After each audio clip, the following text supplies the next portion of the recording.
In 2019, an American woman named Jennifer traveled to Germany for a conference. Jennifer had celiac disease. For 8 years, she avoided all bread, pasta, anything with wheat. One slice would leave her bedridden for days. On her third morning in Munich, she made a mistake. The hotel breakfast included fresh bread from a local bakery. Jet-lagged and distracted, she ate 2 slices before realizing her error. She panicked, preparing for the pain she knew was coming. Nothing happened. No inflammation, no brain fog, no stomach pain. Confused, she tested it again the next day. Same bread, same result, nothing. Over the next 10 days, she ate bread in Germany, Austria, and France. Every single day. Real wheat bread. And for the first time in 8 years, she felt normal. The moment she returned to America and ate 1 slice of bread from her local supermarket, she was hospitalized within 6 hours. Jennifer is not alone. Thousands of Americans report the same experience. Bread in Europe, fine. Bread in America, disaster. Before we go further, I need to know something. Have you noticed a difference eating bread when traveling abroad? Or maybe you just stopped eating bread entirely because it makes you feel terrible? Drop a comment right now. One that changed everything about what we call bread. And the answer goes back to what medieval bakers knew 700 years ago. Section 2. The 4 pillars. First, the wheat. Heritage varieties adapted over generations to local soil. Einkorn with 14 chromosomes, the simplest genetic structure of any wheat. Emmer, used by the Egyptians. Spelt, favoured across medieval Germany. Second, the milling. Massive stone wheels turned by water or wind, grinding slowly, generating minimal heat. The bran, the germ, the endosperm, all ground together, every nutrient preserved. Third, the fermentation. After mixing flour and water, the dough rested for 12 to 24 hours, sometimes longer. Wild yeast and bacteria from the air went to work, breaking down proteins, neutralizing anti-nutrients, pre-digesting the bread.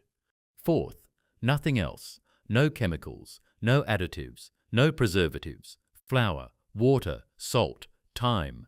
This was not just one baker. This was the system across medieval Europe, from England to Italy, from France to Poland. The methods varied slightly by region, but these 4 pillars remained constant. For 800 years, this system worked. Peasants consumed 2 to 3 pounds of bread daily. It was 70% of their total calories. They built cathedrals that still stand. They survived brutal winters, and they did not suffer from the bread-related diseases that plague us today. Then came World War II. Section 3. The split. What Europe kept. What America abandoned. After 1945, both Europe and America faced the same challenge: feed millions of people efficiently, both modernized, both industrialized. But they made different choices. Europe said, "We will modernize, but we will preserve what works." America said, "We will modernize completely. Efficiency above all." The result? Today, you can walk into a bakery in Germany and buy bread made using methods from the 1300s. In America, that bread does not exist in 99% of stores. Let me show you exactly what each region kept and what each region abandoned. The 4 pillars. Pillar 1. The wheat. Let's start with the wheat itself. In 1960, an American scientist named Norman Borlaug developed what he called miracle wheat, semi-dwarf varieties with shorter stalks and higher yields. Disease-resistant. He won the Nobel Prize for it. The Green Revolution, they called it. It saved millions from starvation. But it came with a trade-off. This new wheat was bred for 1 metric yield per acre, not nutrition, not digestibility, yield. To achieve that, plant breeders introduced genetic changes that fundamentally altered the wheat structure. Ancient wheat varieties like Einkorn had 14 chromosomes. Emmer had 28. Modern bred wheat has 42 chromosomes. That genetic complexity changed everything. The gluten proteins became more reactive. The gliadin fraction, the part responsible for most immune responses, was structurally different. Studies from the University of Kansas found that modern wheat triggers significantly higher inflammatory responses than heritage varieties. Your body recognizes modern wheat as a foreign invader, and it responds with inflammation. Now the divergence becomes clear. America adopted Norman Borlaug's wheat 100%. By 1980, nearly every wheat field in America grew high-yield dwarf wheat. Heritage varieties disappeared. Today, if you want to buy einkorn or emmer flour in America, you order it online from specialty farms. It is not in your supermarket. Europe took a different approach. Germany passed laws protecting heritage wheat varieties. They designated Dinkel, their word for spelt, as a protected regional crop. Small farms were incentivized to grow it. Today, you can buy spelt flour in any German supermarket, not specialty stores, regular stores. Italy launched grano antico programs, ancient grain initiatives. They preserved varieties like Senatori Capelli, a wheat from 1915, and Timilia, a Sicilian variety dating back centuries. In southern Italy, you can buy pasta and bread made from these varieties at normal prices. France created regional wheat requirements. Certain breads must be made with specific wheat types tied to local heritage. This is not nostalgia, this is law. The result? Europe maintained a mixed system. Yes, they grow modern wheat for mass production, but heritage varieties never disappeared. They exist alongside modern wheat, available to anyone who wants them. America, zero hedge, 100% modern wheat, no alternatives. And the health data reflects this. Celiac disease rates in the United States are 4 times higher than in Europe, even when comparing populations with the same genetic ancestry. That gap cannot be explained by genetics. It is explained by the wheat. Pillar 2, the milling. Next, the milling. Medieval mills were powered by water or wind. Massive stone wheels, sometimes 6 feet in diameter, turned slowly, grinding the wheat kernel into flour. This process took time. It generated very little heat. Why does heat matter? Because wheat contains delicate oils in the germ. These oils are rich in vitamin E, omega-3 fatty acids, and phytosterols that support heart health. But they are fragile. High heat destroys them almost instantly. Stone milling keeps the wheat cool. The oils survive. The bran, the fiber-rich outer layer, stays intact. The germ, packed with nutrients, remains part of the flour. You get whole wheat flour exactly as nature designed it. In the 1870s, steel roller mills were invented. They were faster. They were cheaper. They processed grain at high speed and high temperature. But speed came with a cost. The heat from the rollers destroyed the oils in the wheat germ. Worse, the industry discovered that removing the bran and germ entirely solved a problem: shelf life. Whole wheat flour, with its natural oils, goes rancid in weeks. White flour, stripped of everything, lasts for months. So they removed the bran and the germ. What was left? Pure white endosperm. Nutritionally, this is almost pure starch and damaged protein. Then, to make it even whiter, they bleached it. Chlorine gas, benzoyl peroxide, chemicals to strip any remaining color. This is what gets sold as enriched flour. Enriched, because they destroyed the nutrients and had to add synthetic vitamins back in to meet legal minimums. Now the contrast becomes stark. In America, by 1950, 95% of flour was produced by high-speed roller mills. Stone mills disappeared. Today, there are fewer than 200 operating stone mills in the entire United States, most of them tiny specialty operations. Europe. Germany alone has over 300 protected stone mills still operating. These are not museums. They produce flour sold in regular stores. In 2010, Germany passed a law stating that any flour labelled traditional or heritage must be stone ground. France has similar regulations. Italy protects regional mills by law. If a bakery in Tuscany wants to call its bread traditional, the flour must come from a designated heritage mill. The result? Europeans who want stone ground flour can buy it easily. Americans? You have to search online and pay premium prices. And again, the health impact is measurable. Stone ground flour retains 80% more nutrients than roller milled white flour. It has more fiber, which slows glucose absorption. It has healthy fats that improve satiety. Your body processes it differently. Pillar 3. The fermentation. Now we come to fermentation, and this is where the medieval bakers were absolute masters. Medieval bakers did not learn from YouTube videos. They learned through 7-year apprenticeships. Master bakers passed knowledge to apprentices, who lived on site, waking before sunrise, managing wood-fired ovens that cost more than most houses. Monasteries became centers of baking excellence, monks baking for their communities, refining techniques over generations. This was not a job, this was a craft. Today, a factory worker operates a Chorley wood mixer after a 2-week training course. No apprenticeship, no master, no craft. Speed replaced mastery. In 1324, packaged yeast did not exist.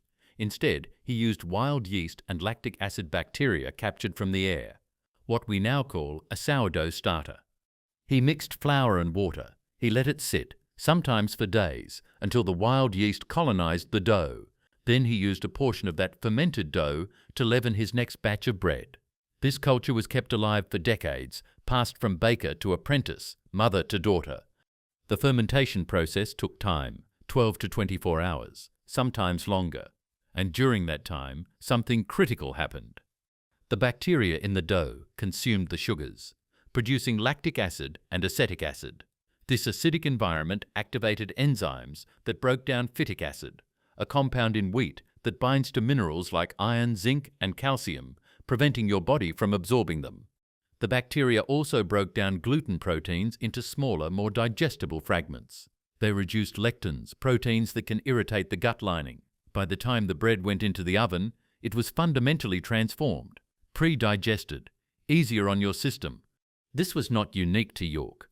This was the method across medieval Europe. Sourdough fermentation was the default, because there was no alternative.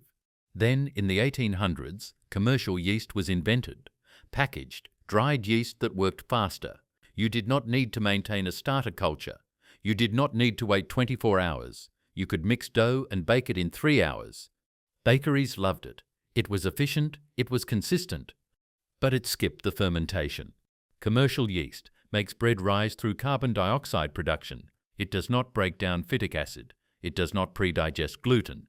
It does not reduce lectins. You get a fluffy loaf, but none of the microbial work that makes bread digestible. This is where paths separated most dramatically. In 1993, France passed a law called the Décret Pain, the bread decree. It states that any bakery selling pain de tradition française, traditional French bread, must meet strict requirements. One of those requirements: the dough must be naturally fermented. No commercial yeast allowed.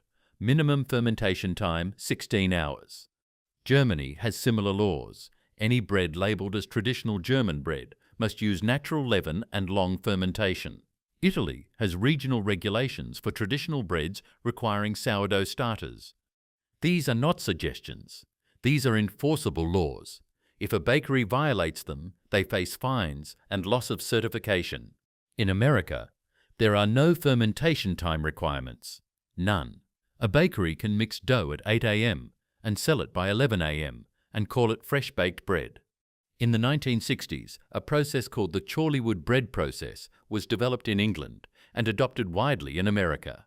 It uses high-speed mixing, chemical additives, and intense mechanical action to make bread in under 2 hours, no fermentation, no waiting.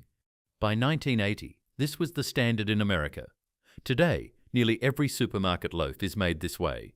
The result?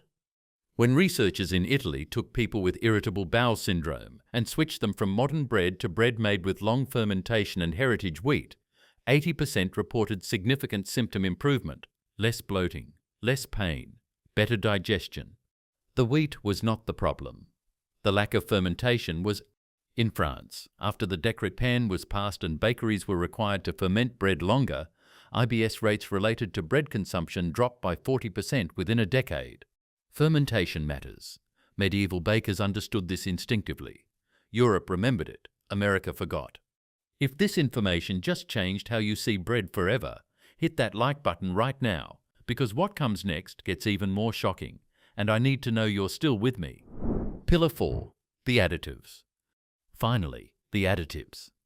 Medieval bread had 3 ingredients: flour, water, salt, sometimes a bit of starter culture. That was it. Modern supermarket bread, read the label: enriched wheat flour, high fructose corn syrup, soybean oil, Mono and diglycerides, calcium propionate, azodicarbonamide. Azodicarbonamide is a chemical also used in yoga mats and shoe rubber. It is banned in Europe. It is legal in America.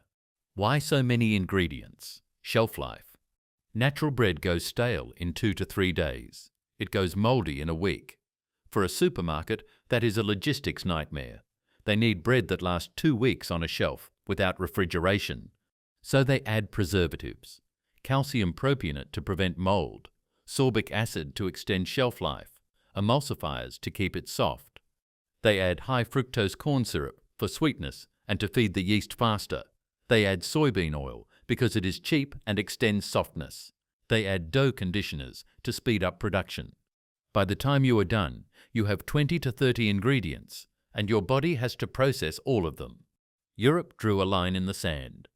In the 1990s, the European Union began banning food additives that had questionable safety profiles. Azodicarbonamide, banned. Potassium bromate, a dough conditioner linked to cancer, banned. BHA and BHT, preservatives, restricted. Europe also limits the amount of sugar and oil that can be added to bread. If you want to call it bread, it must be primarily flour and water. High fructose corn syrup is heavily restricted. The European system uses E-numbers, a transparent labeling system.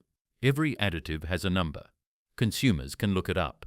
If a bread has 15 E-numbers, people avoid it. In America, the GRAS system, generally recognized as safe.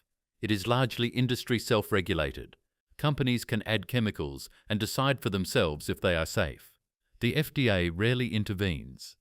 The result? American bread contains additives that have been banned in Europe for 30 years. And once again, the health data reflects this.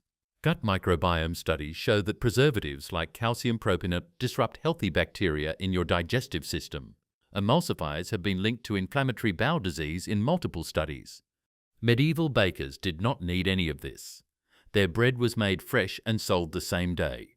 If it went stale, you used it for bread pudding or croutons. Nothing was wasted. Europe kept that culture alive. Neighborhood bakeries still bake fresh daily. In Germany, there are over 11,000 traditional bakeries, more than there are McDonald's restaurants. In France, the boulangerie is a cultural institution. In America, supermarket bread dominates. Only 3% of Americans buy bread from a traditional bakery. Section 6. Why the split happened. So why did Europe and America make such different choices? After World War II, both regions faced the same problem. Millions of people needed to be fed. Cities were growing. Women were entering the workforce. There was no time for home baking. Both regions industrialized their food systems. But the priorities were different. America's priority was efficiency and cost. Feed as many people as possible, as cheaply as possible. The focus was on calories per dollar. Bread needed to be cheap, shelf-stable, and mass-produced. Tradition was not a factor. If a new method saved time or money, it was adopted immediately. Europe's priority was efficiency and culture. They wanted to feed people efficiently, but they also wanted to preserve food traditions that had existed for centuries. Bread was not just calories, it was identity.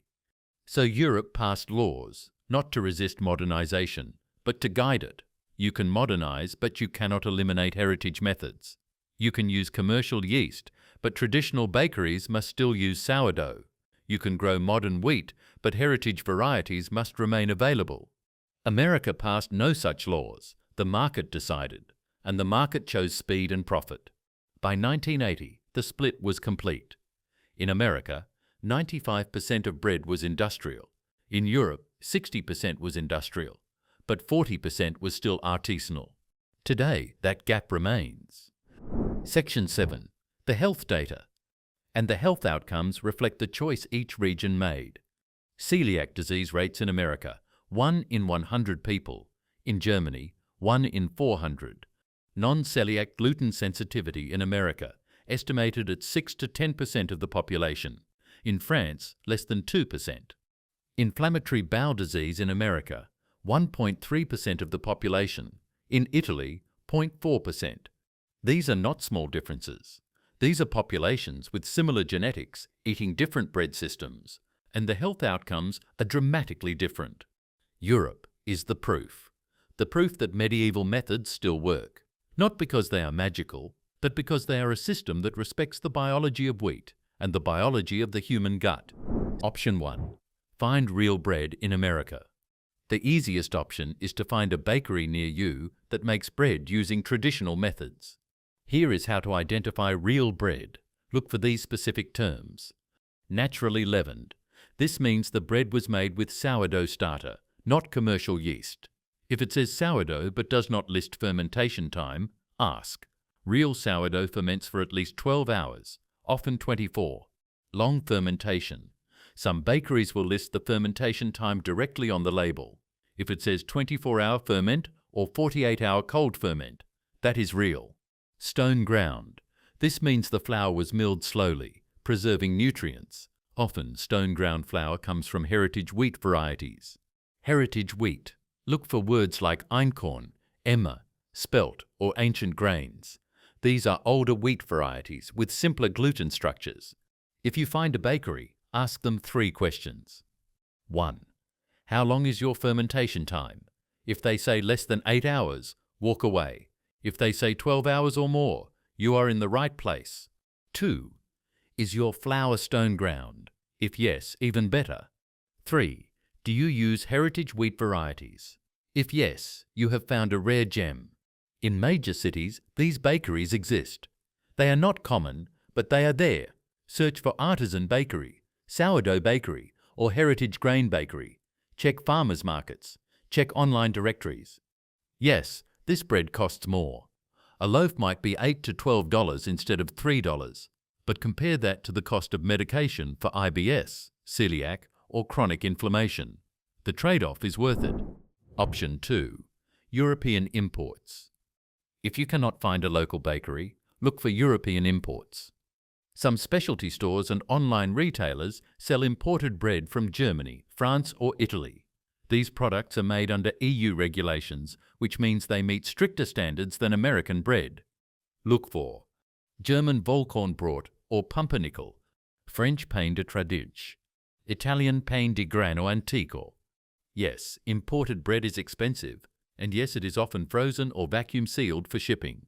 But it is still made using traditional methods, and it is fundamentally different from American supermarket bread. This is not a daily solution, but it is a viable option if you want to test the difference yourself. Option 3. Make your own. If you want full control, make your own bread. But here is the key. If you make sourdough using modern all-purpose flour from the supermarket, you are only fixing one of the 4 problems. You are fixing fermentation, but you are still using modern wheat that has been roller milled and stripped of nutrients. Here is a better approach.